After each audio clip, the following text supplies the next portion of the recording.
أصير أحسن أصير أحسن أصير أحسن أصير أحسن أصير أحسن أصير أحسن أصير أحسن ولا يمنعني شيء مدام راسي حي بسوي اللي علي. أصير أحسن بما إني نويت وعزمت وخطيت بكمل ما بديت. أصير أحسن ولا يمنعني شيء مدام راسي حي بسوي اللي علي.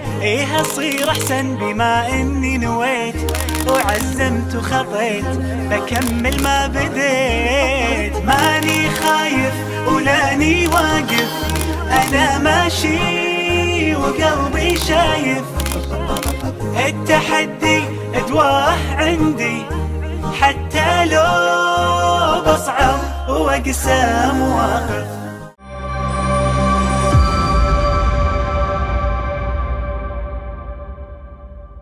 Assalamualaikum warahmatullahi wabarakatuh. Innal hamdalillah wassalatu wassalamu ala Rasulillah wa ala alihi wa sahbihi wa man tabi'ahum bi ihsan ila yaumil qiyamah. Kepada seluruh para pengurus Majelis Taklim Khadijah dan seluruh para santriwati dimanapun kita berada, yang semoga kita senantiasa mendapatkan kebaikan dan kelembutan di dalam hati dan jiwa kita, karena salah satu komponen penting di dalam pernikahan, di dalam keluarga yang kita miliki adalah ketika kita memiliki komponen kelembutan. Tidaklah kelembutan menyertai pada perjalanan satu keluarga, kecuali kelembutan itu akan menjadi perhiasan yang tiada tara dan tidak pernah mengenal usang. Nah, inilah yang kita minta kepada Allah, bahwasanya kita semoga diberikan hati yang lembut dan kita senantiasa diberikan sikap yang lembut dalam segala perkara, karena ini merupakan salah satu di antara komponen penting untuk menghangatkan kualitas pernikahan kita.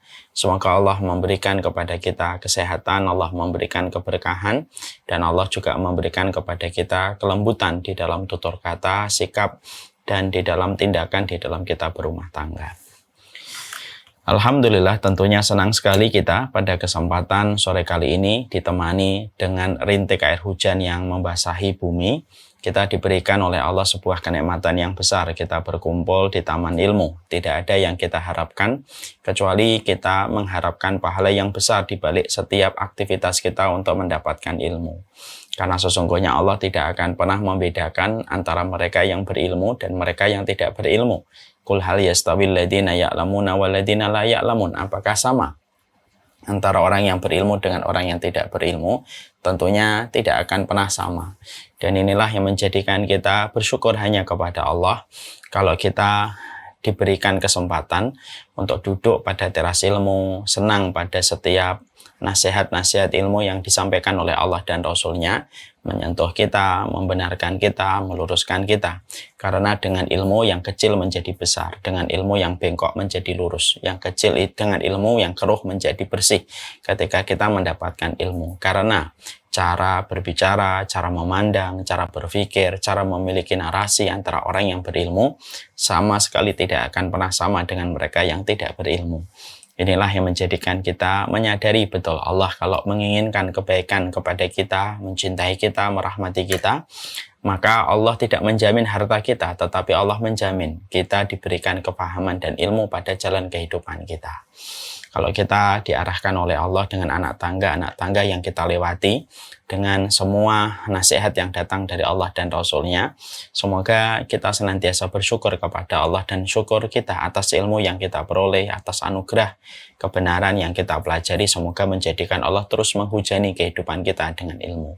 Siapapun yang mereka senantiasa berada di antara taman-taman ilmu, maka sesungguhnya kelak pada waktu dia menapak pada jembatan yang menegangkan, yaitu adalah sirat, maka dia akan diberikan oleh Allah kelapangan jalan melewati sirat sebagaimana kelapangan hidupnya ketika melapangkan hidupnya untuk mencari kebenaran dari setiap nasihat yang disampaikan Allah dan Rasul-Nya. Semoga kita termasuk yang mendapatkan anugerah besar, ditenangkan, dilapangkan jalan kita ke surga, sebagaimana kita berkomitmen untuk melapangkan, memaksa, menyeret diri kita untuk terus berada di taman-taman ilmu.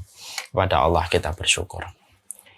Tentunya kita paham bahwasanya kita bersama dengan Majelis Taklim Khadijah adalah merupakan sebuah pertemuan di Taman Ilmu ketika kita membahas tentang sebuah tema yang sejatinya diperlukan setiap dari kita tanpa terkecuali, yaitu adalah tema tentang bagaimana kita membahas sebuah buku Suamimu Bukan Muhammad, Istrimu Bukan Khadijah. Tentunya pembahasan kita tentang buku ini karena kita berhajat besar kepada materi dan kita ingin memperoleh faedah besar pada perjalanan kita, karena ibadah yang paling panjang adalah ibadah kita bersama dengan pasangan hidup kita. Kita ketemu pagi, kita ketemu siang, kita ketemu malam bersama dengan ratusan mentari dan ratusan purnama yang kita lewati dan kita jumpai. Dan tentunya itu sangat memerlukan sebuah kekuatan yang datang, kekuatan itu dari ilmu yang kita pelajari. Tentunya saya tidak pernah lupa untuk mengingatkan kepada diri saya dan mengingatkan kepada semuanya di dalam kita mempelajari buku ini secara runut, secara sistematik, secara estafet panjang, dan ini sudah dimulai dari setengah tahun lalu lebih, dan kita harus memiliki sebuah tawasul. Semoga kelelahan kita, semoga setiap keletihan kita mempelajari tentang buku ini bisa menjadi tambahan keberkahan dari setiap apa yang kita dapatkan pada keluarga kita. Selama keluarga kita mendapatkan keberkahan, tidak ada pertengkaran yang akan membuat hancur berantakan. Selama keluarga kita mendapatkan keberkahan, tidak ada pertikaian yang akan membuat seseorang saling bermusuhan. Selama keluarga kita mendapatkan keberkahan, tidaklah ada satu masalah kecuali Allah akan bantu menyelesaikan masalah itu selama kita pada keluarga kita mendapatkan keberkahan. Dan keberkahan itu datang dengan usaha, dengan ikhtiar, dari sebuah proses kita mencari ilmu, dan kita niatkan proses kita mencari ilmu merupakan bentuk tawasulnya kita. Semoga dengan itu akan menjadikan setiap apa yang kita lakukan sebagai suami, apa yang kita kerjakan sebagai istri, menambah setiap keberkahan-keberkahan dari apa yang akan kita hadapi dan apa yang akan kita temui pada perjalanan di masa mendatang. Saya sudah sering menyampaikan pernikahan itu pasti menemukan duri di balik indahnya mawar. Pernikahan itu pasti menemukan karang di balik indahnya permukaan air laut yang memantulkan warna langit pada permukaan air lautnya. Tetapi di dalam indahnya permukaan air laut itu ada karang yang siap merobek apapun. Maka selama kita mendapatkan keberkahan, Allah akan jadikan bahtera kita lebih kuat dari karangnya. Selama kita mendapatkan keberkahan, Allah akan jadikan bagaimana keindahan mawar itu menjadikan kita tidak tertusuk yang melukai pada perjalanan keluarga kita kalau kita senantiasa mendapatkan kebaikan dan mendapatkan keberkahan. Dan keberkahan itu datang salah satunya dari taklim yang kita ikuti, kajian yang kita selenggarakan, setiap rumpun, setiap untaian nasihat yang kita mencoba untuk memahaminya dan mencoba merealisasikan satu persatu. Semoga itulah yang akan menjadi sebuah kekuatan terbesar dalam kehidupan berumah tangga ketika telah memiliki keberkahan. Dan keberkahan itu datang bersama dengan ilmu yang kita kaji. Nah, itulah yang selalu saya sampaikan. Semoga para umahat, para akhwat yang hadir dan kumpul pada setiap pertemuan kita setiap bulannya, pada pertemuan dengan Majelis Taklim Khadijah, selalu memiliki sebuah tawasul. Saya belajar buku ini, Suamimu Bukan Muhammad, Istrimu Bukan Khadijah, dengan sebuah keinginan dan sebuah harapan dan optimisme. Semoga ikhtiar kita, effort yang kita berikan pada proses kita mempelajari ilmu, dalam perjalanan panjang kita menikah yang tentunya kita tidak mengharapkan kecuali pernikahan itu akan kita bawa sampai mati, kita harapkan adalah keberkahan. Selama keberkahan tidak akan membahayakan masalah. Selama terdapat keberkahan tidak akan membahayakan setiap konflik. Selama ada keberkahan maka tidak akan membahayakan setiap pertikaian. Karena itu semuanya akan menjadi normal kembali selama kita memiliki keberkahan di dalam berumah tangga. Hari ini betul apa yang dikatakan oleh para ulama. Para ulama itu mengatakan ilmu itu yang hilang hari ini barokahnya. Sama pula di dalam berumah tangga. Ada seorang ulama yang tadi siang ya, setelah duhur saya baca gitu. Ada ulama yang juga berkata, sekarang yang hilang dalam pernikahan itu barokahnya. Barokahnya di dalam pernikahan itulah yang hilang. Ketika barokah itu sudah hilang, maka semua yang ditemui, semua yang dihadapi akan bisa menjadi bom waktu yang meluluhlantakkan apapun yang ada di dalam keluarga itu kalau kita tidak mendapatkan keberkahan. Keberkahan itu layaknya air yang memadamkan api. Keberkahan itu ibarat angin yang memberikan sepoi-sepoi ketika udara terasa gersang dan terasa panas. Keberkahan itu ibarat pintu keluar ketika seseorang berada pada tempat yang sempit. Itulah yang dinamakan keberkahan. Semoga apa yang disampaikan oleh seorang ulama yang tadi saya baca, bahwasanya yang hilang dari kehidupan berkeluarga hari ini itu adalah keberkahan, maka itulah yang menjadikan kita berusaha menjemput keberkahan. Ya, karena dengan keberkahan itu menjadi kunci jawaban dari setiap masalah apapun yang kita temukan pada kehidupan kita berumah tangga. Kita menjemput keberkahan melalui banyak pintu, dan salah satu pintu kita ingin memperoleh keberkahan di dalam kita berumah tangga, yaitu adalah ketika kita senantiasa melapangkan hidup kita, melapangkan kesempatan kita untuk duduk dengan majelis ilmu. Makanya kalau ada seorang suami pengen narik istrinya untuk belajar, kalau ada seorang suami mengatakan dengarkan kajian ini, ada seorang istri yang menyampaikan kepada suaminya dengarkan kajian ini, maka itu bukan bermaksud apapun kecuali adalah itu merupakan bagian kecil dari proses panjang kita untuk mendapatkan keberkahan-keberkahan di dalam berumah tangga. Rumah boleh sepetak, tapi keberkahan itu harusnya melangit dalam kehidupan kita berumah tangga. Rumah itu bolehlah hanya 90 meter, hanya 200 meter. Tapi keberkahan itu tidak boleh sempit pada kehidupan kita di dalam kita berumah tangga. Semoga konsep kita berumah tangga inilah yang kita betul-betul hadirkan.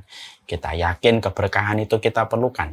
Jangan melihat dari orang yang tidak beriman kepada Allah. Kadang-kadang kita ini terbiasa melihat sesuatu dari orang yang tidak beriman.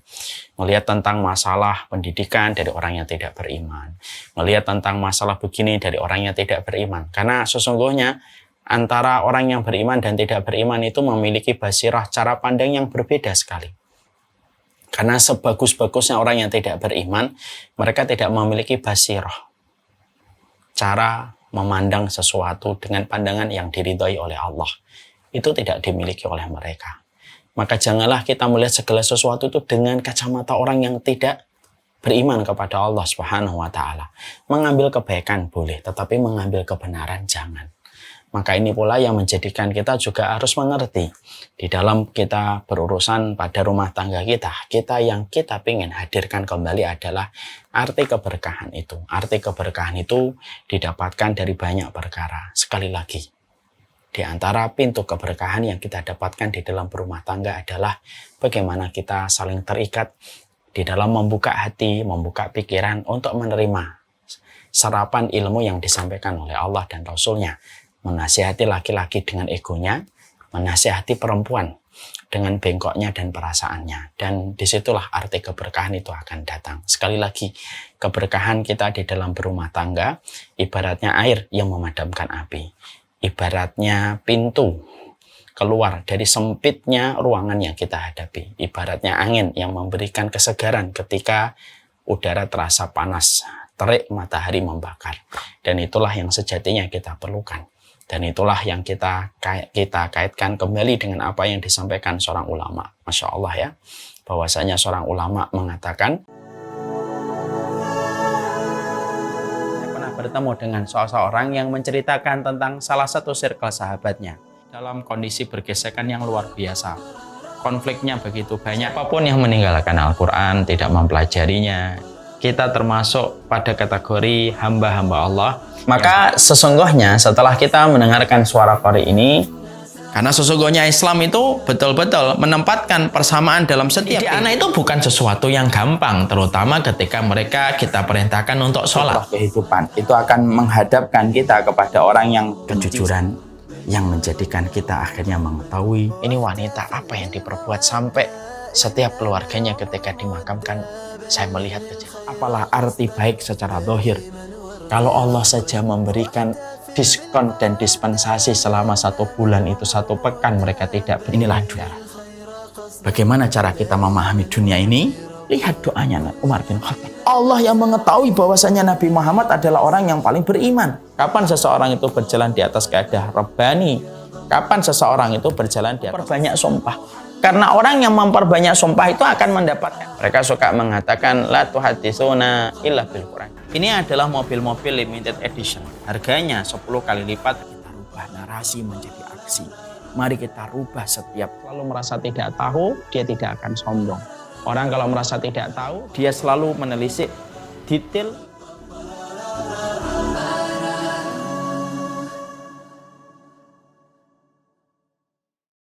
Bahwasanya seorang ulama mengatakan hari ini yang hilang di dalam rumah tangga bukan rumahnya, mungkin rumahnya besar, mungkin rumahnya dengan berbagai macam style, mungkin finansialnya, tetapi yang hilang hari ini adalah keberkahannya. Karena terkadang kemudahan demi kemudahan yang kita peroleh justru menghilangkan keberkahan. Berbagai macam perkara, kelapangan dan fasilitas yang kita dapatkan menjadikan hilangnya keberkahan-keberkahan di dalam kehidupan kita. Berbagai macam akses sosial media menjadikan keberkahan itu hilang. Dan semoga kita selalu bertawasul. Saya mengajarkan kitab ini, ibu-ibu dan ummahat mempelajari kitab ini dengan sebuah tawasul. Dengan sebuah harapan untuk menjadi sebuah perantara. Saya ingin kembali meraih keberkahan di dalam berumah tangga. Dan itu bisa jadi turunnya dengan komitmen kita ketika membuka hati untuk belajar. Terutama ketika bersama dengan pasangan hidup kita. Kalau kita bersama dengan pasangan hidup kita belajar mendengar, maka sesungguhnya itu merupakan bagian dari sebuah keberkahan besar pada kehidupan kita. Nah, inilah yang menjadikan kita senantiasa memahami betapa besarnya hajat kita kepada keberkahan urusan rumah tangga dalam kehidupan yang kita jalani. Terutama kita hidup pada zaman fitnah, ketika fitnah itu luar biasa besar. Ketika fitnah itu begitu mendera pada kehidupan kita, ada banyak perempuan yang mungkin hatinya tidak memiliki sikap yang baik ketika melihat seorang laki-laki yang telah bersuami.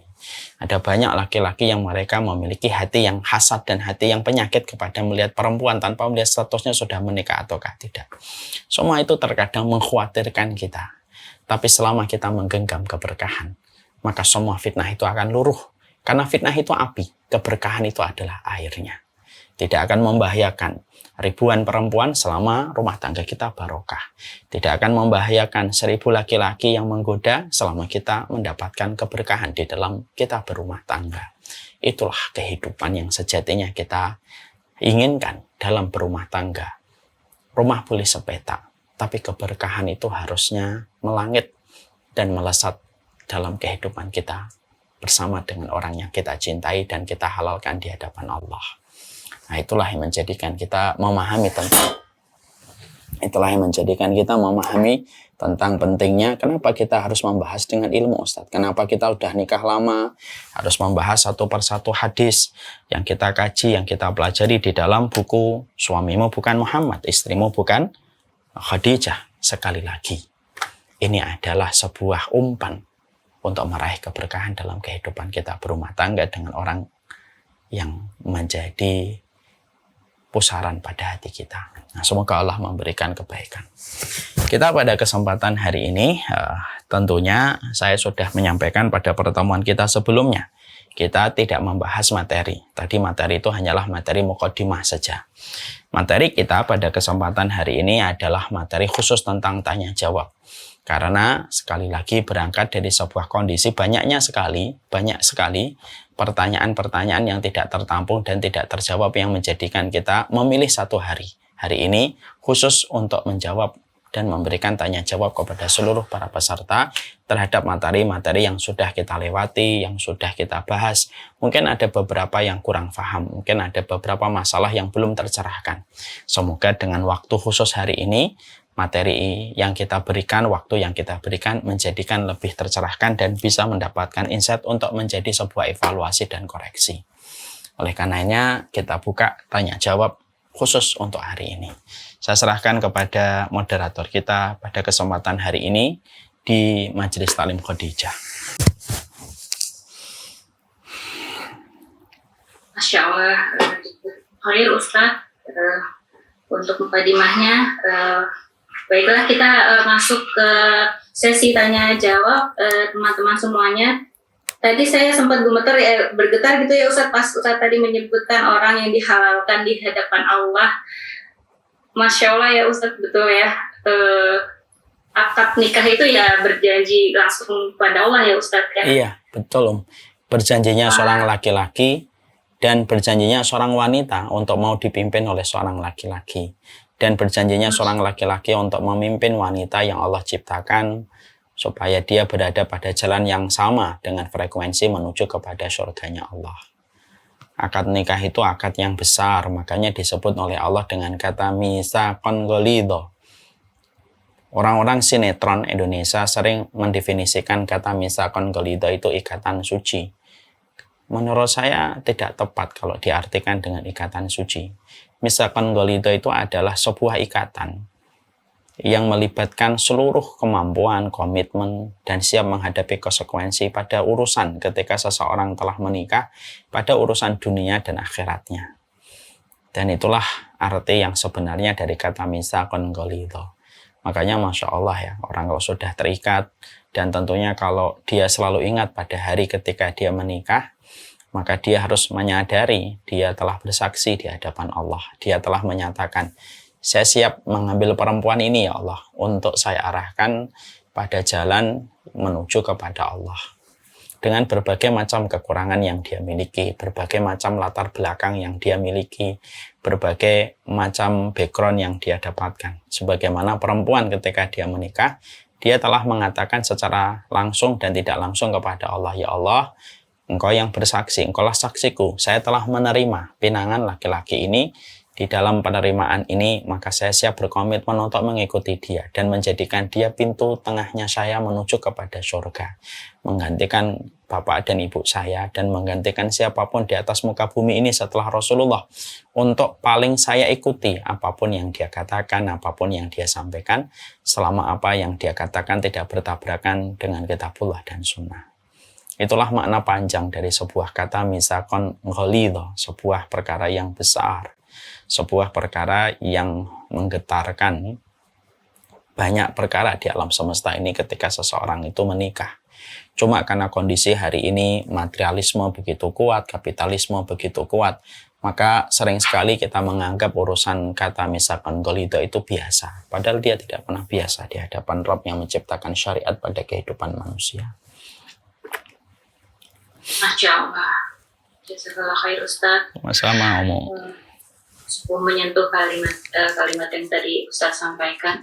Baik, saya bacakan pertanyaan yang pertama ya Ustaz. Ya silakan. Bolehkah seseorang hitbah dengan jarak waktu 2 tahun dengan alasan salah satunya masih sedang menjalankan pendidikan? Tafadhol Ustaz.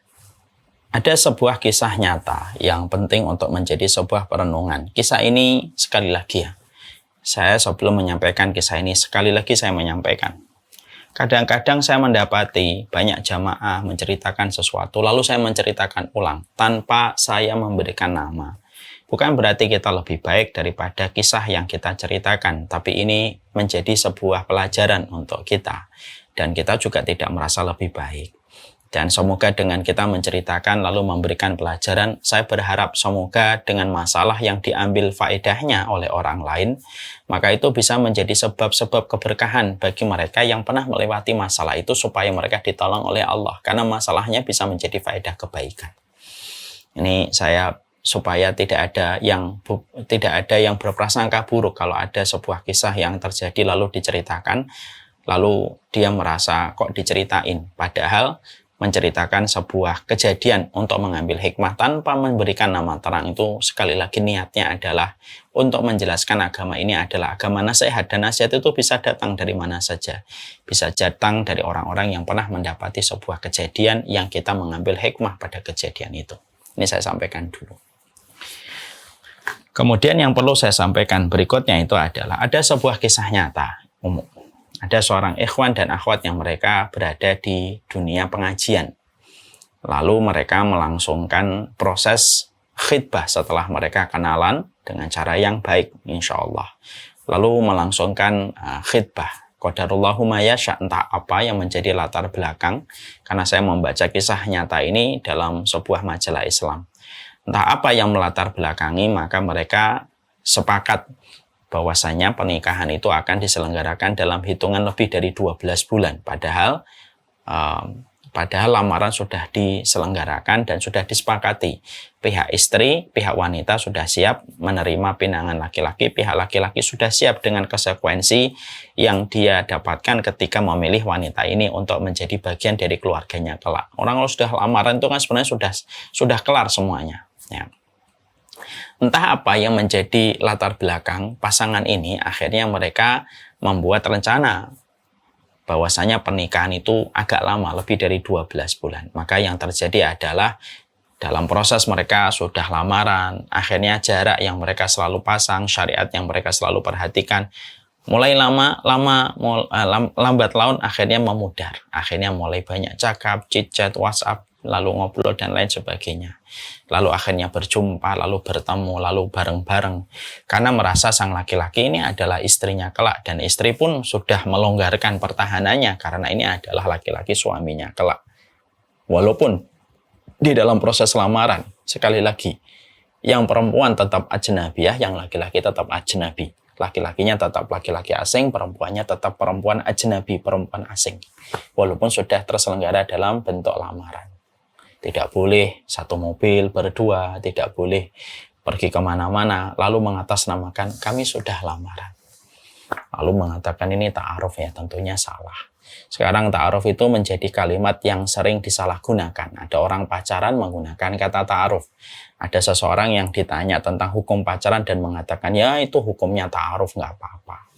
Ada seseorang yang dilihat oleh sebagian orang jadi referensi ketika melihat sesuatu dengan calon istri lalu mengatakan ini ta'aruf, padahal mendatangi sebuah acara yang sebenarnya mereka belum terikat dalam pernikahan. Karena hukum status dari Allah itu bukan pada khitbahnya, tetapi pada akadnya. Khitbah itu tetap biasa. Tidak disebut dengan kata misakon ghalidho dan tidak ada syarat di dalam khitbah. Beda dengan pernikahan. Pernikahan itu sudah disebut dengan kata misakon ghalidho. Statusnya Allah, status dari Allah itu dalam pernikahannya, bukan dalam lamarannya. Mereka akhirnya sering bertemu, sering berjumpa karena jarak yang masih jauh dalam pernikahan membuat mereka tidak kuat untuk menahan rasa, untuk saling berjumpa dengan emosi yang meledak-ledak, dengan seluruh segenap perasaan yang mereka telah miliki ketika mereka telah berencana untuk menikah di hari waktu masa mendatang. Na'udzubillahi min dzalik, nasallallahu alaihi wasallam, terjadilah sebuah peristiwa yang tidak pernah dibayangkan. Mereka akhirnya berzina. Allahumma yasha, nasallallahu alaihi wasallam, semoga Allah mengampuni. Terjadilah perzinahan, lalu karena merasa bahwasanya nanti akan menikah, ya perasaan itu ditepis, nggak apa-apa, nanti nikah kok, nanti nikah. Terjadilah perzinahan berikutnya sampai akhirnya sang wanita hamil. Dimana ketika wanita itu sudah hamil, memang sudah mendekati hari hanya untuk menikah. Tapi bagaimanapun ketika seseorang itu sudah berzina, sebelum terjadinya ijab qabul itu tetap dosa besar, apalagi terulang-ulang. Tetapi akhirnya mereka mencoba untuk menetralisir. Sebentar lagi nikah, orang tidak akan tahu apa yang telah terjadi. Mungkin terkadang orang berzina itu sering disusupi dengan kata-kata setan. Tidak apa-apa, Allah Maha Pengampun. Tidak apa-apa, Allah Maha Pengampun. Tidak apa-apa, Allah Maha Pengampun. Itulah kata-kata mantra setan terkadang menjadikan manusia akhirnya melakukan dosa ketika tertipu di dalam salah memahami sifatnya Allah yang Maha Pengampun untuk meremehkan dosa. Hati-hati ya, ini semua orang bisa menjadi korban dari setan. Ketika setan itu terkadang membukakan satu sifat Allah supaya kita terjebak pada dosa. Dan salah satu sifat nama Allah yang sering dibukakan setan untuk kita supaya kita berdosa itu apa? Allah Maha Pengampun. Akhirnya apa? Menjadikan orang banyak melakukan dosa. Maka ketika sang wanita kaget, tak kepalang tanggung, dia hamil, padahal dia orang ngaji, ikhwannya juga orang ngaji. Maka ya tentunya mereka saling menghibur diri, bentar lagi nikah kok dalam hitungan hari. Insya Allah tidak ada yang tahu. Apa yang terjadi dalam proses itu, sang suami mengurus berbagai macam keperluan. Di tengah perjalanan dia mengurus hal-hal yang diperlukan dalam pernikahan, dia mengalami kecelakaan dan meninggal dunia di tempat. Dalam kecelakaan itu, wanita ini gimana tidak kaget bukan hanya kaget mendapati seorang laki-laki yang akan menjadi suaminya telah meninggal dunia, tapi ada jabang bayi di dalam rahimnya, yang tentunya ini jabang bayi telah terbentuk sebelum pernikahan. Kisah itu nyata ditulis dalam sebuah majalah yang saya baca. Apa pelajaran penting yang kita harus petik menjadi sebuah faedah? Masuk ibu komen inda komen fawaid, musibah satu kaum itu faedah bagi kaum yang lainnya. Faedahnya musibah itu terjadi adalah itulah pentingnya bagi kita untuk memahami apa yang disarankan dan disampaikan oleh para ulama. Bahwasanya jarak antara khitbah dengan pernikahan itu hendaknya tidak terlalu jauh. 1 bulan, 2 bulan. Lalu segera menikah. Kalau memang sudah memantapkan apa yang menghalangi kita untuk menikah. Dan menikah itu tidak harus berbicara tentang WO-nya siapa, di gedung apa. Itu hanyalah tambahan. Kalaupun ada, ya alhamdulillah. Semoga yang menyelenggarakan itu semata-mata karena bersyukur kepada Allah dan bukan karena pamer pada kebanyakan manusia. Kalaupun tidak ada juga tidak ada masalah. Sederhana saja pernikahan itu. Yang terpenting adalah nilai sakralnya di dalam pernikahan itu supaya disaksikan oleh Allah Subhanahu wa taala. Itulah yang lebih dikedepankan. Terkadang banyak seorang laki-laki sengaja mengakhir-akhirkan pernikahan karena supaya nanti dapat budgeting yang besar, WO-nya ini, nanti ini. Yang hilang adalah keberkahannya. Itu yang kita khawatirkan. Dan kisah tadi sudah cukup bagi kita menjadi sebuah pelajaran penting bagi kita, insya Allah. Jarak antara khitbah dan jarak antara pernikahan itu harusnya tidak terlalu lama. Supaya tidak menjadi daya tarik setan menggoda dua hati yang sedang membara dan bergejolak rasa dan cinta pada hati mereka untuk dibukakan pintu zina yang ada ketika mereka terbuai dengan kata khitbah yang sudah dilakukan. Wallahu a'lam bishawab.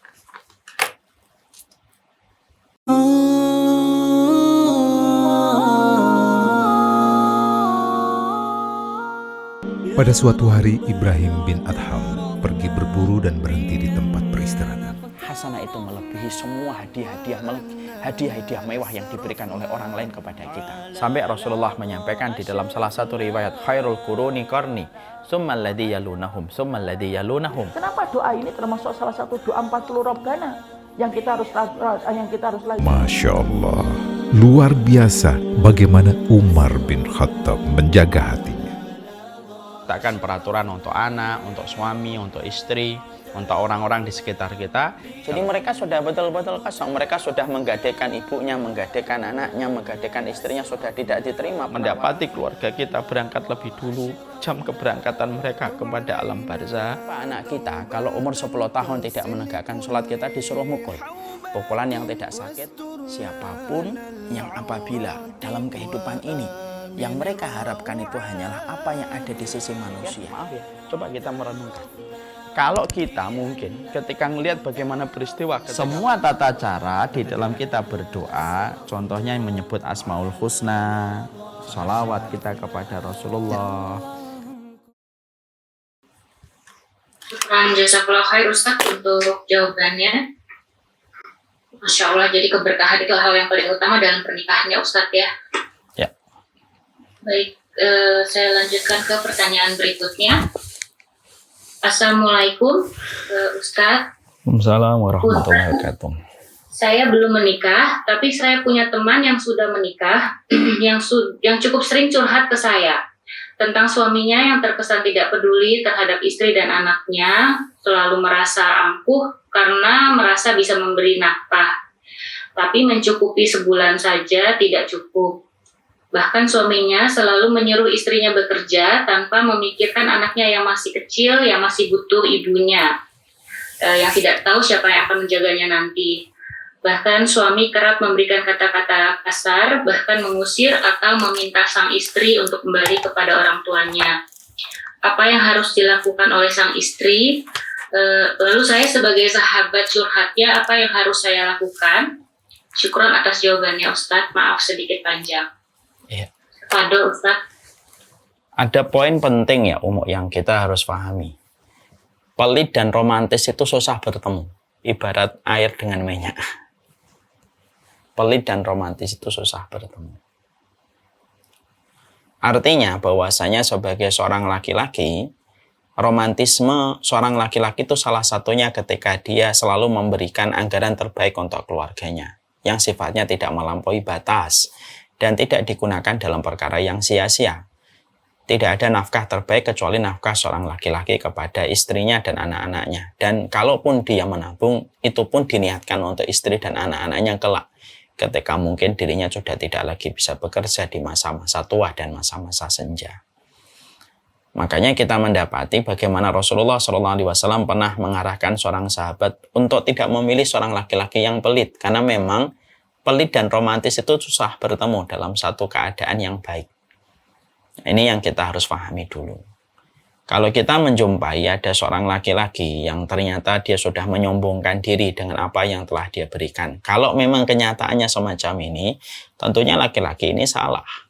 Terlebih lagi ketika apa yang dia berikan tidak pernah mencukupi dari apa yang dibutuhkan oleh seorang istri. Tentunya dengan standar ideal, bukan dengan standar berlebihan. Ternyata tidak cukup. Lalu menyuruh kerja istrinya, padahal istrinya kurang berkenan dengan pilihan itu. Maka seorang istri tentunya berhak untuk menolak masalah pekerjaan yang diberikan dan diperintahkan oleh suaminya. Karena apa? Karena kewajiban seorang istri bukan bekerja, tapi kewajiban seorang istri adalah memberikan full kasih sayang kepada anak-anak dari laki-laki yang menikahi dia. Ini kewajiban pertamanya itu ini. Sebenarnya seorang laki-laki, seorang perempuan selain dia taat kepada suaminya, memberikan aliran kasih sayang bagaikan gelombang di atas gelombang kepada istri, kepada anak-anaknya yang dia dapatkan dari sang suami, dan itu merupakan bagian dari bagian yang selaras dengan nafkah yang diberikan seorang suami kepada istrinya. Kalau ada suami yang menyuruh, memaksa istrinya untuk bekerja, istri kemudian menolak, maka istri tidak bersalah secara hukum syariat. Dia tidak dosa, karena memang tidak ada perintah bagi seorang istri untuk melakukan pekerjaan. Dan sesungguhnya kewajiban nafkah itu dibebankan kepada laki-laki. Dan itu kewajiban yang sudah dia pikul pertama kali ketika dia sudah melangsungkan akad nikah di dalam pernikahan. Bagaimana inilah yang menjadi sebuah gambaran ideal. Kalau ternyata gambaran ideal ini tidak kita jumpai, gambaran ideal ini terpotong-potong, terkoyak, terlipat-lipat dengan berbagai macam sebab, dan sang suami ternyata mudah ngusir istrinya, mudah untuk kasar kepada istrinya, menyuruh istrinya untuk balik saja. Ini kan sudah melampaui batas ya, karena ini merupakan perkara yang sejatinya tidak boleh dilakukan oleh seorang suami. Suami boleh marah atau tidak? Boleh lah. Karena itu merupakan bagian untuk meluruskan tulang yang bengkok. Tapi kemarahan itu tetap tidak boleh bagi seorang laki-laki untuk memerintahkan perempuan itu keluar dari rumah. Apapun yang sudah keluar dari rumah, setan akan mengerubuti. Ini tolong diperhatikan kepada para ibu-ibu. Apapun pertengkaran ibu dengan suami, jangan pernah keluar rumah. 1, dosa besar. 2, setan mengerubuti perjalanan setiap langkahmu ketika keluar dari rumah. Dan janganlah pertengkaran sebesar apapun laki-laki itu sampai mengatakan, keluar kamu dari rumah saya.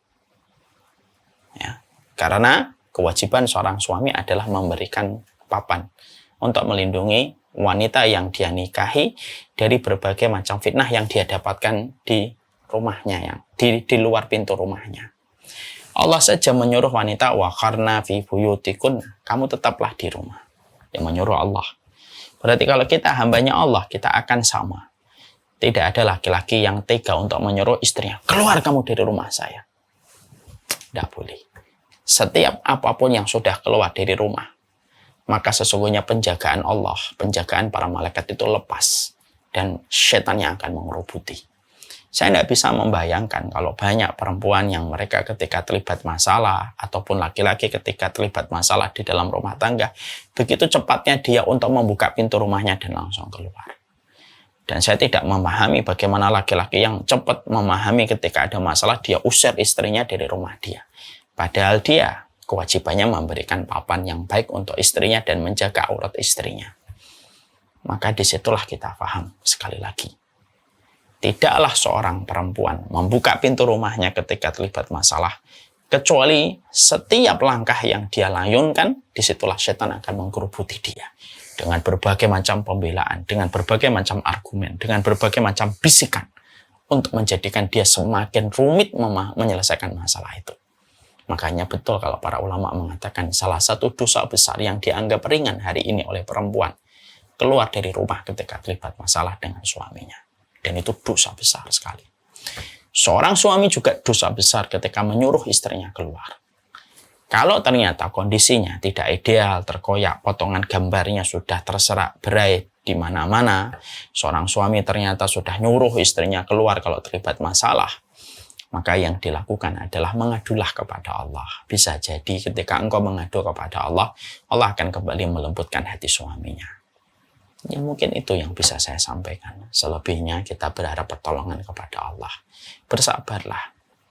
Niatkan, kalau suaminya sedang marah kayak gitu, ingatlah 8 pintu surga akan memanggilmu ketika engkau bersabar menghadapi kekurangan suamimu. Salah satu kekurangannya mungkin adalah gampang mengusir istrinya ketika terlibat masalah dalam kemarahan.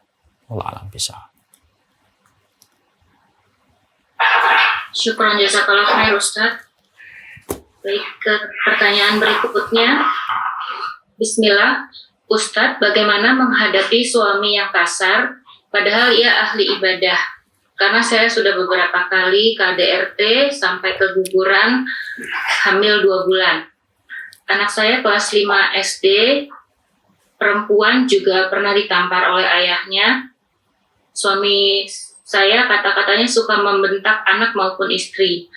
Sehingga anak-anak saya nurut bukan karena patuh terhadap orang tua, tapi karena takut dengan ayahnya. Jazakallahu khair sebelumnya Ustaz.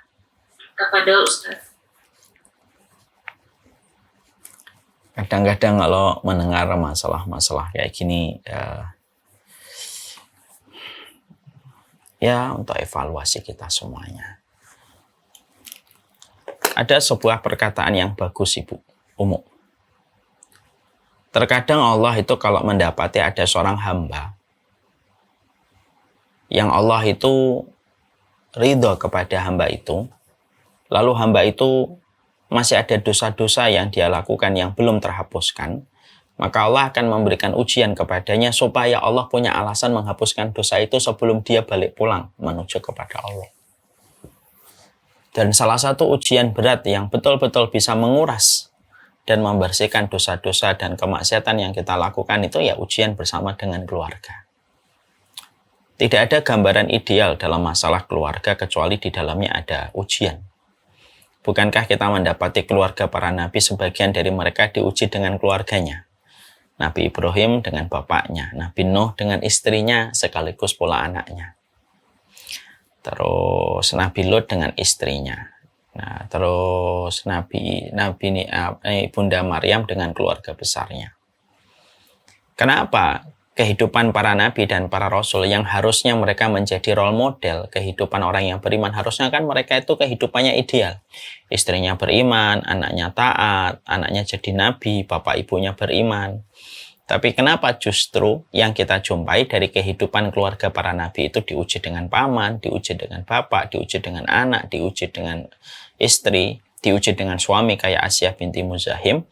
Karena pelajaran penting ketika Allah memperlihatkan itu dalam fragmen kehidupan orang yang beriman itu salah satu hikmahnya satu.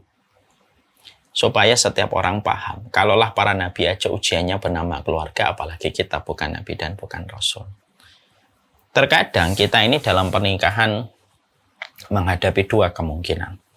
Yang datang dalam serambi kehidupan pernikahan kita adalah yang membawa bunga yang membuat kita tersenyum, atau sebaliknya, yang datang pada serambi kehidupan kita adalah yang membawa duri yang membuat kita terluka. Dan kita tidak bisa memilih apakah bunga dan apakah duri yang datang pada serambi kehidupan kita berumah tangga. Kita nggak bisa milih. Yang kita lakukan, bertawakal atas masalah yang kita jumpai untuk kita kembalikan kepada Allah. Ya.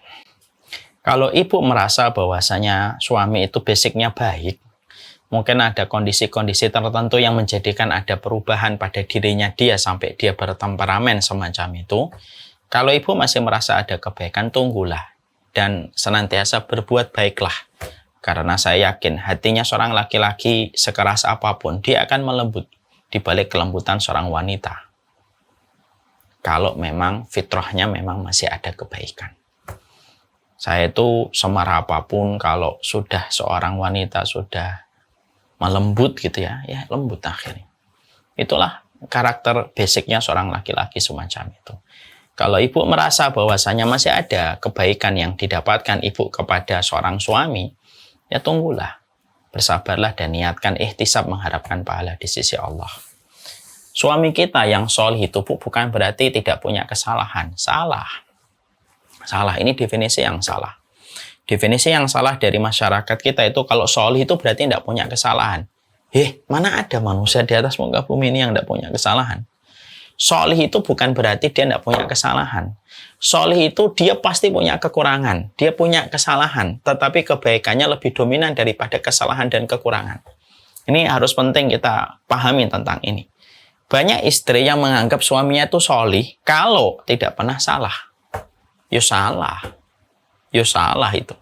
Solih itu bukan mereka yang tidak punya kesalahan. Solih itu adalah ketika kebaikannya lebih dominan daripada keburukannya. Berarti ketika kita mengetahui solih dan solihah itu bukan berarti tidak pernah menggoreskan kekurangan dan kesalahan.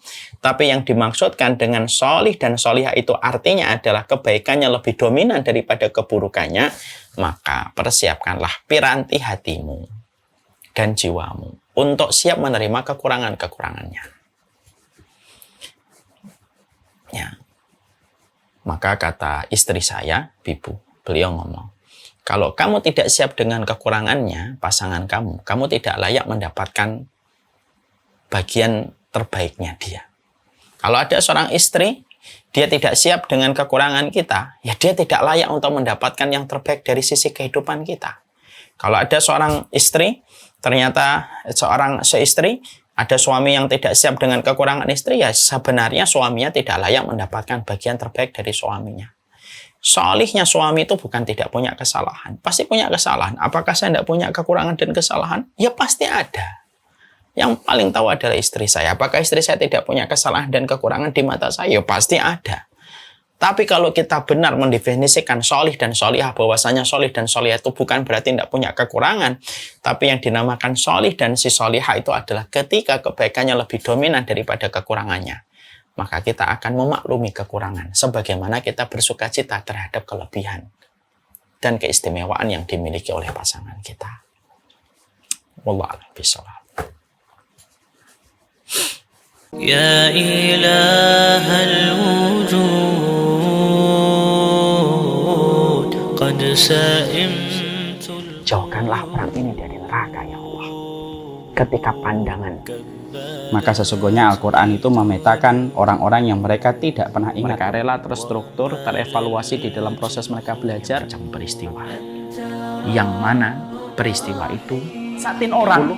Maka kelak pada kehidupan di akhirat, mereka nanti lapor hisab kemudian mulai dilakukan. Maka ketika hisab itu sudah mulai dijalankan, tapi mereka tidak jahat, mereka tidak mendolimi. Tidak ada orang yang kebingungan dalam kehidupan di akhirat, kecuali kebingungan tidak pernah punya istri dan Allah tidak punya anak. Allah nanya kepada orang Nasr, yang satunya tidak mau masuk lagi ke lubang itu, semacam itu. Ketika sudah bicara tentang bagaimana apinya itu berisi di dalamnya air, dan mereka menyangka bahwasanya mereka akan diberikan kesegaran sejenak. Fahamaltul huda sadiqan fil mada.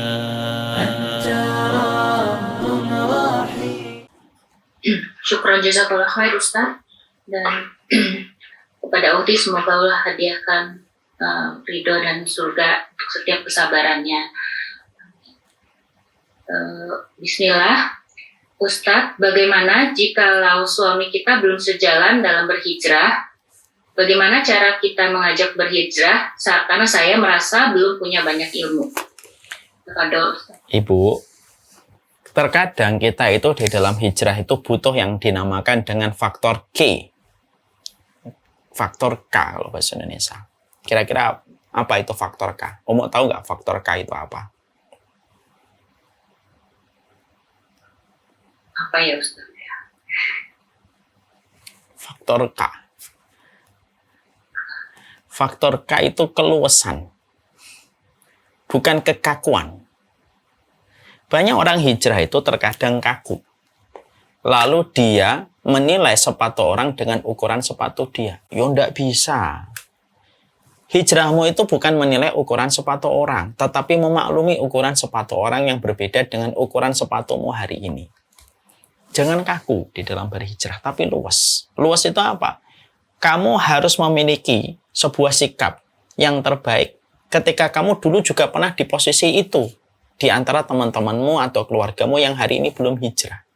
Harusnya orang yang hijrah itu harusnya orang yang paling luas karena dia pernah melewati masa-masa kelam itu. Tapi justru yang sering kita dapatkan, auzubillah min dzalik, nasallallahu alaihi wasallam, kadang manusia itu kurang luas kalau hijrah. Sehingga ketika dia pulang, maka dia paksa seluruh yang dia kenal harus mengikuti apa yang baru saja merubah hidupnya. Ya enggak bisa. Kita berangkat dari kultur yang berbeda, background yang berbeda, yang menjadikan akhirnya dibutuhkan sebuah bridging untuk menjembatani dengan keluarga kita yang belum frekuensinya sama dengan kita, dengan sebuah kata yang disebut dengan keluasan. Luas. Bukankah menunggu suami kita nanti sampai dia mendapatkan hidayah itu menjadi sebuah trofi yang paling membanggakan kalau engkau menjadi pintu pertama ketika suamimu nanti hijrah kembali kepada Allah. Mungkin suamimu hari ini belum hijrah karena banyak perkara. Teman-temannya, mungkin karena kondisinya, mungkin karena kultur keluarganya dulu, mungkin ada satu syubhat yang pernah dimakan, yang akhirnya menjadikan perjalanan suami kita melambat dalam respon perjalanan hijrah. Luaslah. Selama dia tidak melakukan dosa-dosa besar secara nyata dan terang-terangan, misalkan dia berzina, misalkan dia minum khamar, misalkan dia menolak syariat Allah, tidak melakukan dosa-dosa itu secara terang-terangan, dan dia kekurangannya adalah kurang semangat dalam thalabul ilmi, kurang semangat menjalankan syariat dalam beberapa hal, masih sebatas itu, maka berikanlah keluasan. Karena keluasan itu membangun sebuah bridging yang indah dengan saudara-saudara kita yang belum berproses sebagaimana proses yang kita jembatani, sebagaimana proses yang sedang kita jalani. Mungkin itu yang harus dimiliki. Mintalah kepada Allah, ya Allah, jadikanlah kesabaran saya lebih besar. Jadikanlah kesabaran saya lebih besar daripada kekurangan suami saya yang belum merespon setiap kata yang engkau sampaikan di dalam kitabullah dan sunnah. Nah, mungkin semacam itu. Syukron jazakallah khair Ustaz. Lanjut ke pertanyaan berikutnya. Assalamualaikum, mohon izin bertanya, bagaimana jika seorang istri masih diberi nafkah dari riba karena suami masih bekerja di salah satu bank konvensional dan suami masih belum berniat untuk keluar dari pekerjaannya? Apakah dari nafkah riba dari suami menghalangi semua doa dari si istri? Tafadhol Ustaz. Ya. Najis, yang di IG on kan aja komennya. Ya, ini masalah yang cukup pelik saya jawab. Apakah seorang istri yang mendapatkan uang riba dari suaminya, maka secara otomatis istrinya juga jatuh pada dosa yang sama? Saya akan berangkat begini. Kalau kita menggambarkan kondisi ideal, maka tentunya seorang istri tentunya tidak layak diberikan dari harta yang haram ketika itu dari sebuah transaksi riba. Itu kondisi ideal. Tapi juga kita harus memahami dalam sudut pandang fikih, ada pandangan fikih yang tentunya para ulama memiliki sebuah cara dan metode yang berbeda. Yaitu adalah ketika seorang sahabat Salman Al-Farisi radhiyallahu anhu, beliau itu sering diundang oleh tetangganya yang rentenir untuk makan bersama dengan tetangganya rentenir. Salman Al-Farisi itu mengabulkan. Dia mendatangi tetangganya yang rentenir untuk makan. Ketika ada orang yang berkomentar, gimana kamu diundang sama tetanggamu yang rentenir, kamu datangi? Urusan riba antara dia dengan Allah. Urusan dia mengundangku itu urusan hadiah dia kepada saya. Ini perkataan dari Salman Al-Farisi, dan ini menjadi salah satu di antara dalil sebagian orang bahwasanya kalaupun ada orang yang makan riba mengundang kita, sebenarnya hukumnya tetap hukum mubah. Kita punya toko kelontong. Saya misalkan punya bisnis. Saya punya bisnis, beberapa bisnis. Ada Nafis Gold, ada Habat String. Ini sekalian aja endorse ya. ada Habat String misalkan. Ada Basam Publishing. Terus ada yang beli barang saya Nafis Gold. Ternyata yang beli barang saya Nafis Gold itu ternyata dia memakai dari pekerjaan dia yang bersentuhan dengan riba. Apakah ketika membeli Nafis Gold kemudian jadi haram? Kan enggak. Ketika dia beli Nafis Gold saya, berarti itu transaksinya sudah transaksi jual beli. Ya. Transaksinya sudah transaksi jual beli. Dan itu pendapat sebagian ulama. Nah, kalau kita kembali kepada konteks masalah yang dihadapi oleh ibu tadi, maka sebenarnya kalau idealnya harusnya ibu tidak mendapatkan nafkah dari transaksi ribanya. Kalau ibu bisa untuk menyampaikan dengan cara yang baik, lembut kepada beliau, maka itu jauh lebih mulia untuk ibu. Itu jauh lebih mulia untuk ibu. Tapi kalau belum gitu, ketika suaminya belum, ya kalau ibu masih punya cadangan-cadangan harta, ya pergunakan cadangan-cadangan hartanya ibu. Dan semoga dosanya seorang suami itu tidak terlimpahkan kepada istri. Kenapa? Dosanya suami itu tidak akan mengalir kepada istri. Kenapa? Karena kedudukan suami, karena sesungguhnya suami kedudukannya lebih tinggi daripada istri. Ya. Jadi mereka yang bertanggung jawab sendiri terhadap dosa itu nanti di hadapan Allah. Dosanya istri, maka suami bertanggung jawab. Nah itu yang kita harus pahami dalam kaidah berumah tangga. Wallahu a'lam bishawab. Syukran jazakallah khair Ustaz. Semoga cukup jelas untuk ukti yang bertanya. Lanjut ke pertanyaan berikutnya. Bismillah. Assalamualaikum Ustaz. Afwan, Ana ingin bertanya. Ana harus bersikap bagaimana terhadap ibu Ana yang secara ekonomi sangat bergantung kepada suami Ana. Sedangkan sudah 2 tahun ini suami Ana tidak bekerja formal di kantor lagi dan dengan pengeluaran juga sangat hati-hati. Tapi seakan-akan ibu Ana kurang pengertian dengan banyak kebutuhannya. Kelihatannya suami Ana gusar juga. Bagaimana ya Ustadz? Jazakallah khair. Doakan suaminya untuk terus diberikan kelapangan hati membantu ibu. Tidak ada sebuah perniagaan seorang anak, baik itu menantu ataupun anak, yang dia berikan apa yang dia peroleh untuk membahagiakan orang tuanya, kecuali akan berbalik kontan 2 kali, di dunia dan di akhirat. Kecuali ketika suaminya sudah mengatakan kok kelihatannya berat, mungkin disampaikan dengan baik dan lembut kepada ibunya, Bu, bisa nggak dikurangi sedikit anggarannya karena kondisinya qadarullah semacam ini. Tabungan yang paling mulia itu tabungan kepada orang tua. Dan tidak ada transaksi apapun yang kita berikan kepada bapak dan ibu kita, kecuali akan diganti oleh Allah 2 kali. Tugasnya ibu adalah membantu suaminya untuk senantiasa ikhlas membantu orang tuanya. Lalu memberikan harapan yang tidak pernah padam. Pasti akan dibalas oleh Allah, entah besok, entah lusa, entahkah pekan depan. Maka jadilah support system yang baik untuk suaminya, supaya suaminya selalu dalam kondisi yang terbaik untuk memberikan yang terbaik pula untuk keluarganya. Jangan kemudian kita akhirnya menyalahkan ibu kita. Saya tidak tahu ya, apakah kebutuhan ibunya itu sudah melampaui batas ataukah tidak. Dan kita juga harus mengerti, kita juga harus memahami sebuah hal yang penting untuk menjadi sebuah perenungan. Berapa lama sih kita membantu orang tua? Bukankah adanya uban di rambut mereka itu sebuah alarm untuk kita bahwasanya waktu pertemuan kita tinggal sebentar lagi? Bukankah kulit keriput yang dimiliki sama bapak dan ibu kita itu merupakan sebuah alarm berikutnya bahwasanya pertemuan kita itu hanyalah sekejap lagi? Tidak lama kok. Dan sesungguhnya membantu orang tua itu perniagaan yang dibalas dan dibayar oleh Allah kontan 2 kali. Allah alam bishawab. Masya Allah, syukur jazakallah khair Ustaz untuk jawabannya. Lanjut ke pertanyaan berikutnya. Assalamualaikum Ustaz. Bagaimana supaya kita istiqomah bahwa apa yang ditetapkan Allah jauh lebih baik dari yang kita inginkan? Dalam hal ini kadangkala hati goyah dalam penantian jodoh. Terkadang dalam penantian ada omongan-omongan orang yang menggoyahkan kriteria-kriteria yang seharusnya sesuai dengan syariat dan sunnah Nabi. Sementara yang mendekat mungkin dalam tanda kutip kurang dari kriteria standar yang telah kita jalankan. Tafadhol Ustaz.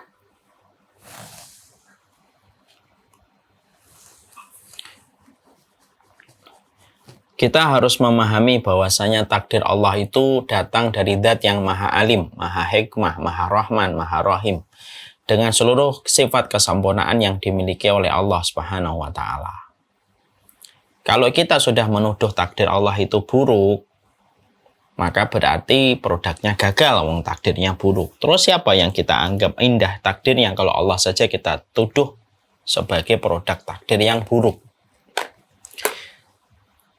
Maka sesungguhnya masalah jodoh kita juga harus mengerti bahwasanya waktu yang terbaik menurut Allah itu tidak sama dengan waktu yang kita tentukan. Setiap orang itu punya waktunya masing-masing. Ada orang yang menikah umur 22 tahun tapi baru mendapatkan anak umur 25 tahun. Ada teman kita umurnya 27 tahun menikah tapi langsung punya anak. Ada orang jadi presiden umur 60, tapi ada orang yang jadi presiden umur 70. Ada orang yang jadi presiden umur 55. Setiap orang itu punya waktunya masing-masing. Jam 5:04 waktu di sini tidak sama dengan jam 5 waktu Papua.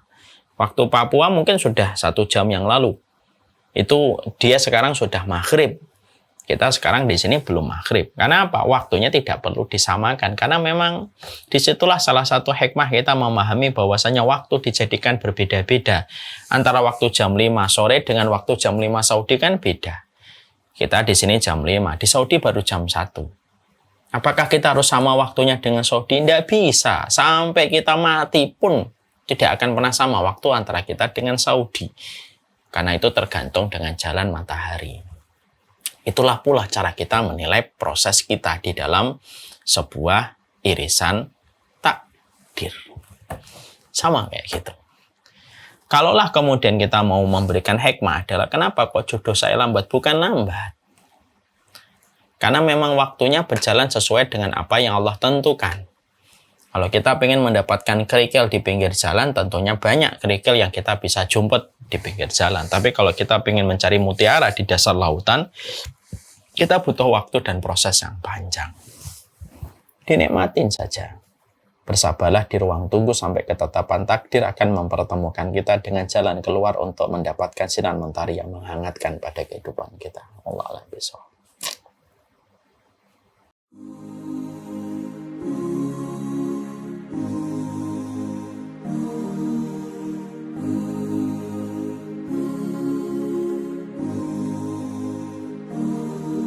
بين الرجا والخوف قلبي طائر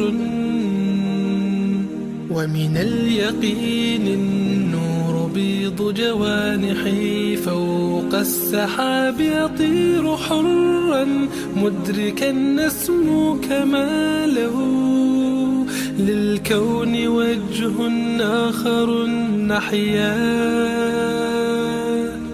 أنا صنعة أوجدتها يا باري وملكت فيها معصم الإيمان للحق والعدل التواصي بالجمال عبادة حسن التأمل بالإله وصال كالجمال يرى ويطلب نبعه كالقرب حين دعاء تداعب طفلها وتظنه أملا كما حاجاتنا منا إليك نريد يا الله.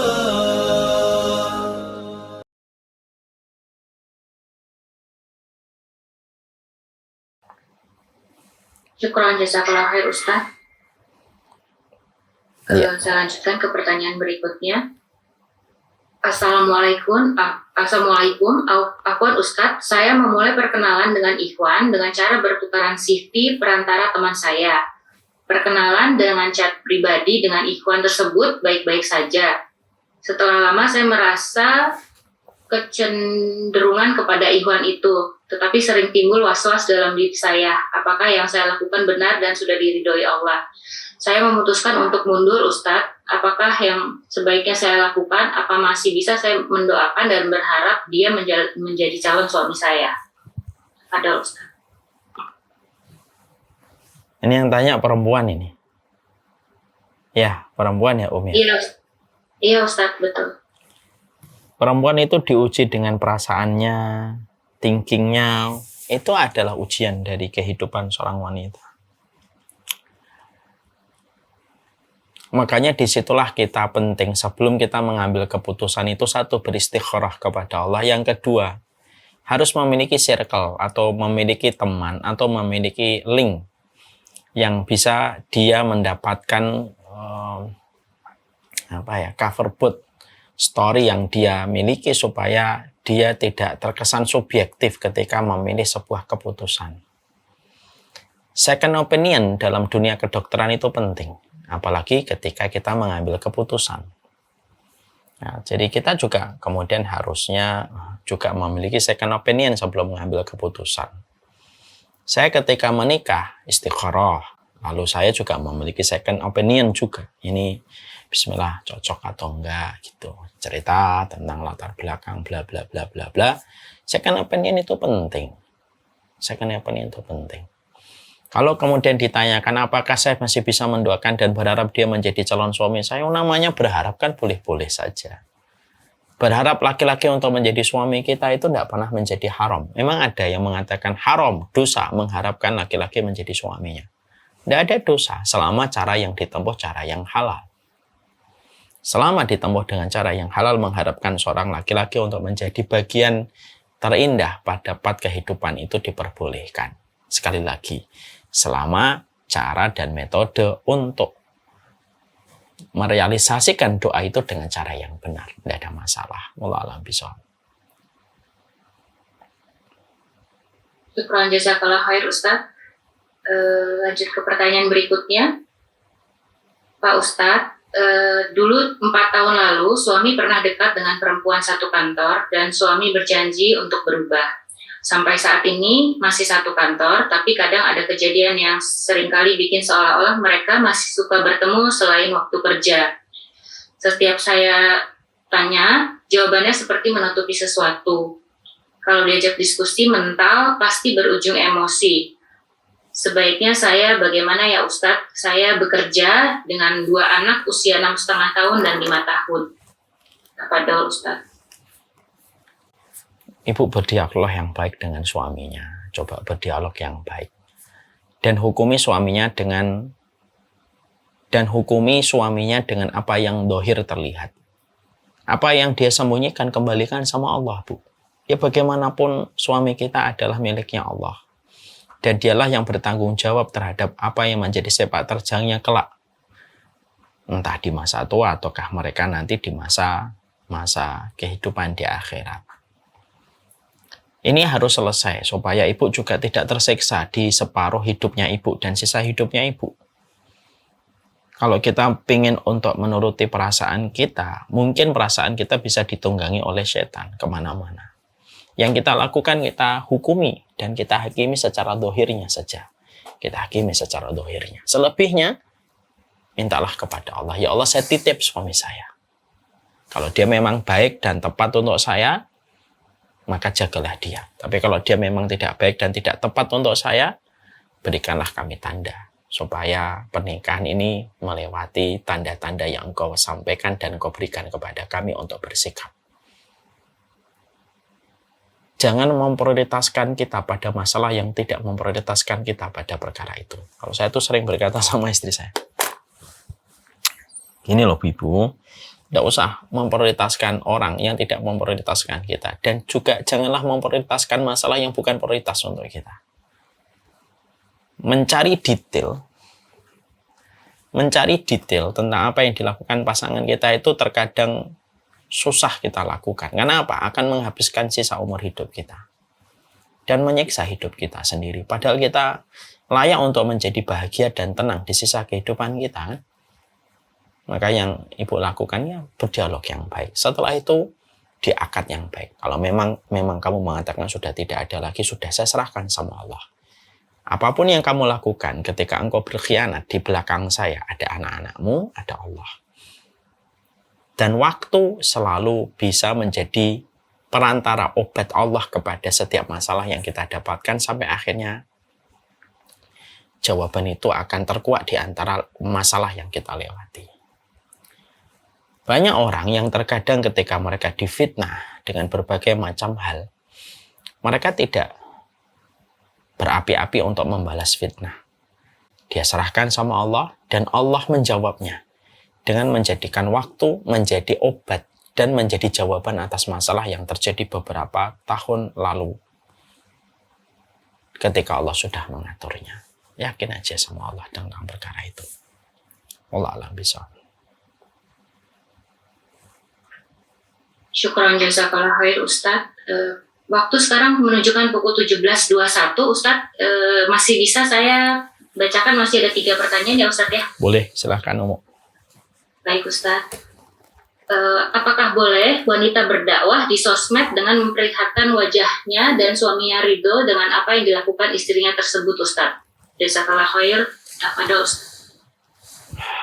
Saya nggak akan menyampaikan dari sudut pandang macam-macam yang saya akan memilih pendapat yang saya pilih. Sebagai seorang suami, saya memilih pendapat bahwasanya salah satu tugasnya seorang suami adalah bertanggung jawab terhadap marwah dan aurat serta kehormatan istrinya. Salah satunya adalah wajahnya.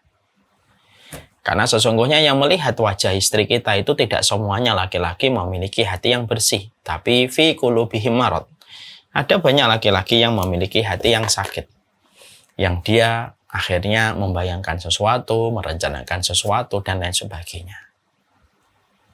Karena saya memilih pendapat, seorang laki-laki, mereka berkewajiban untuk menjaga marwahnya istri, auratnya, menjaga izahnya, kemuliaan dia, yang menjadikan kalau saya memiliki seorang istri, kalaupun berdakwah, saya hanya khususkan untuk sesama perempuan dan tidak dibuka secara open kepada siapapun. Walaupun saya tidak menafikan pilihan ustadz-ustadz yang lain. Ini bukan jawaban saya, tidak boleh dijadikan kapasitas untuk mengeneralisir orang lain. Karena ini jawaban yang saya pilih. Ya, makanya kenapa saya tidak pernah posting istri saya di Instagram saya. Tidak pernah saya menampilkan wajah ataupun foto dari istri saya. Berusaha saya, kalau yang saya ingat saya tidak pernah. Karena itu salah satu kewajiban saya untuk menjaga seutuhnya istri saya. Menjadi miliknya laki-laki yang menghalalkan dia di hadapan Allah dan menjadi miliknya utuh anak-anak yang dia lahirkan, yang dia miliki. Kalaupun kita pernah berdakwah, saya pernah nggak dakwah sama Bibu? Pernah, saya pernah dakwah sama Bibu.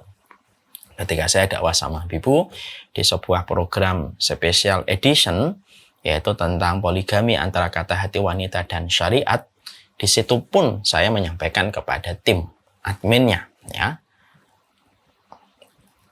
tidak boleh yang mendaftar perempuan, tidak boleh yang mendaftar laki-laki, harus perempuan, yang ikut mendaftar. Dan itu pilihan saya. Saya tidak mau pilihan saya dibentur-benturkan dengan pilihan ustadz-ustadz yang lain. Silahkan, ustadz-ustadz yang lain pasti punya pilihan-pilihan yang ma'ruf dan baik. Jawaban saya bukan kapasitas untuk dibenturkan. Tapi kalau ibu bertanya kepada saya, itulah jawaban dari saya. Saya ketika nikah, ya saya akan jaga apa yang saya miliki dari istri saya. Saya akan menjaga apapun dari pikiran-pikiran jahat, pikiran kotor orang tentang istri saya. Hal-hal buruk yang dia bisa berprasangka yang buruk terhadap istri saya, kewajiban saya menjaga. Karena saya tahu tidak ada fitnah terbesar bagi laki-laki kecuali adalah parasnya seorang wanita. Itu yang saya pilih. Tanpa saya harus dibenturkan pendapat ini dengan pendapat yang lainnya. Wallahu a'lam bishawab. Syukran jazakallah khair Ustaz untuk jawabannya. Baiklah, lanjut ke pertanyaan berikutnya. Afwan Ustadz ingin bertanya, bagaimana membuat hati supaya bisa tenang, ikhlas, dan sabar atas masa lalu suami yang tidak jujur, yang menyakiti hati istri di saat istri sedang berjuang untuk membuat suami yang sedang tertimpa musibah untuk bangkit kembali. Karena terkadang ada perasaan kurang nyaman pada saat sedang ada masalah. Masalah itu seakan menghantui. Tapi sebagai istri hanya bisa diam dan menangis. Tafadhol Ustaz. Maafkan Ibu. Maafkan. Salah satu di antara deretan pintu-pintu di surga itu wal kadhiminal ghaidha wal 'afina 'anil nas. Menahan marah dan memaafkan. Siapa orang yang paling berat dengan kasih maafnya, dengan kasih maafnya kita? Orang yang paling layak dengan kasih maafnya kita itu ya pasangan hidup kita. Dengan memaafkan akan ringan beban hidupmu. Dengan memaafkan akan menjanjikan pintu surga untukmu. Dengan memaafkan akan melampangkan hatimu. Dengan memaafkan maka akan bersih noda pada jiwamu. Makanya kenapa di dalam Quran Allah selalu mensifati orang yang beriman dengan kata memaafkan dan memaafkan. Karena memaafkan itu impact-nya besar pada sendi kehidupan kualitas manusia. Allah alam bisawab. Syukran jazakallah khair Ustaz. Pertanyaan berikutnya. Assalamualaikum Ustaz. Berkali-kali suami saya sudah saya ajak umroh, tapi tidak pernah mau sehingga sekarang sudah menuju 16 tahun pernikahan. Boleh atau tidak saya ke Baitullah sendiri tanpa mahram? Tafadhol Ustaz. Ya kalau saya boleh memilih, kalau ibu tanya ke pendapat saya nggak mengizinkan istri yang saya cintai pergi umroh sendirian, kecuali ditemani mahram. Saya tanya sama Umu, kalau Rasulullah hidup bersama dengan Aisyah radhiyallahu anha, kira-kira Rasulullah mengizinkan nggak ibunda Aisyah untuk pergi umroh sendirian, Ibu? Enggak Ustaz. Ya itulah mungkin. Tapi memang ada perbedaan para ulama. Imam Syafi'i dalam madhab Syafi'iyah mengatakan bahwasanya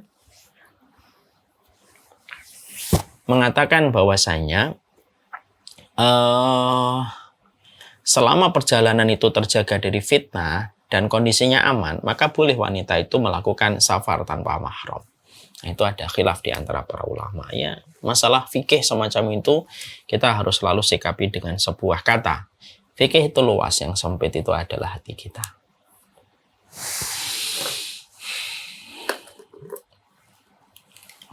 Syukran. Jazakallah khair Ustaz. Sama-sama Ibu. Yang terakhir berarti ya. Iya. Ustaz terus terang masih ada pertanyaan terus masuk ternyata. Waktu kita sampai pukul berapa Ustaz? Tinggal 2 menit lagi. 2 menit lagi, Masya Ya, Allah. karena udah setengah enam saya baiklah. berpindah kepada kewajiban yang lainnya. Masya Allah, baik Ustaz. Satu pertanyaan lagi. Untuk Mungkin pertanyaan gini selanjutnya, aja, apakah Umu. boleh?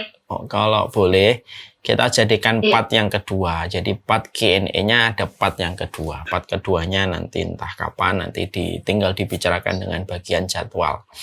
Jadi insya Allah akhirnya kan semua pertanyaan tersampaikan dan tersalurkan.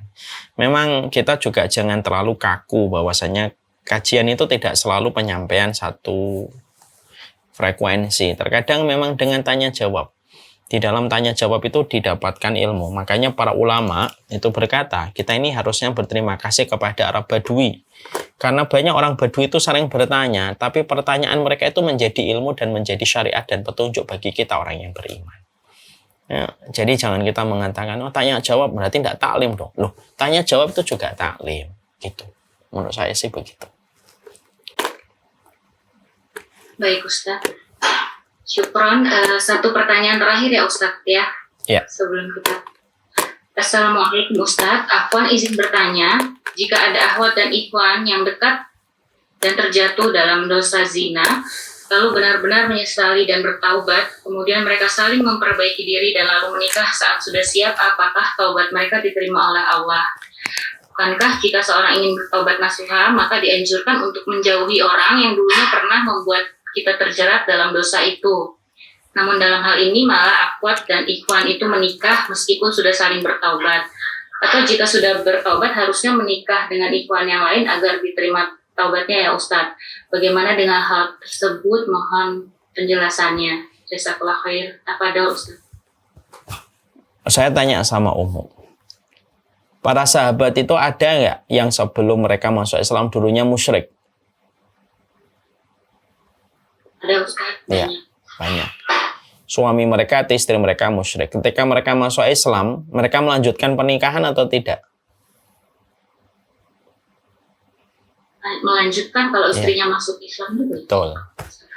Jadi kita tidak boleh berkumpul dengan orang yang membuat kita berdosa. Kalau orang itu tidak bertobat, kalau sama-sama sudah bertobat, ya hukumnya tidak lagi jatuh kepada sebuah pengaruh buruk karena sudah bertaubat. Kata kuncinya ada kata taubat. Selama laki-laki dan perempuan itu sama-sama sudah bertaubat, maka narasi yang mengatakan jangan mendekati orang yang membuat kita berbuat dosa. Itu kalau dia masih dosa. Kalau dia sudah bertaubat, berarti narasinya sudah tidak lagi pelaku dosa, tapi orang yang sudah kembali sama Allah. Ya enggak apa-apa. Saya nikah. Ada fulan menikah. Ada fulan menikah dengan fulanah yang dulu dia berzina. Tapi dua-duanya sudah bertobat, ya tidak ada masalah. Kecuali yang wanita sudah bertobat, laki-lakinya tidak bertobat. Dia mengatakan, saya tidak nyesel kok perbuatan saya, misalkan making love gitu sama kamu. Saya nggak nyesel, menurut saya itu wajar gitu. Nggak usah terlalu berat menerjemahkan zina apa gitu. Udah, yang penting saya mau menikahin kamu nih gitu. Dia nggak ada penyesalan, ya jangan nikah sama laki-laki semacam ini. Karena dia belum ada penyesalan. Tapi kalau sudah menyesal, kembali sama Allah, dia tidak lagi berprofesi sebagai pelaku dosa, tetapi berprofesi sebagai orang yang kembali kepada Allah. Wallahu a'lam bishawab. Saya kira itu jawaban terakhir. Ini yang dapat saya sampaikan. Senang sekali berjumpa dengan Majelis Talim Khadijah dalam Q&A pada kesempatan sore kali ini.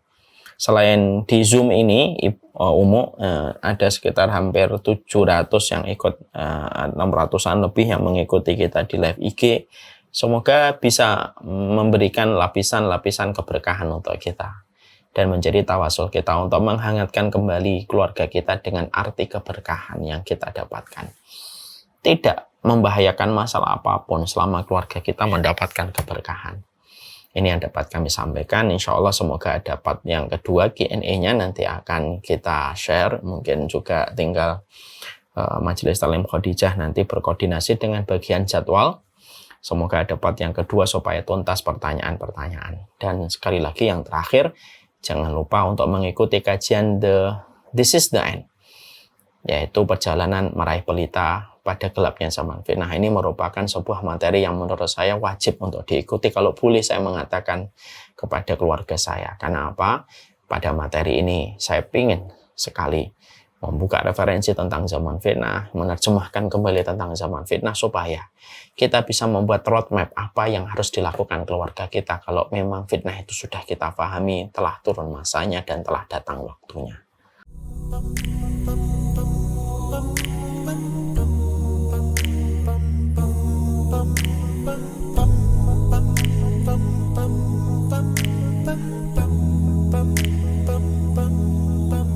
If I should ever leave this life, then this is my goodbye. No, I will always love you, and I won't ever leave your side. Please know that I did my best, and I've been nothing but blessed. I pray that we meet again in our new address. Oh yes, in heaven, with you every second, in the Prophet's presence. So take this moment to remember all the good times, remember all my life.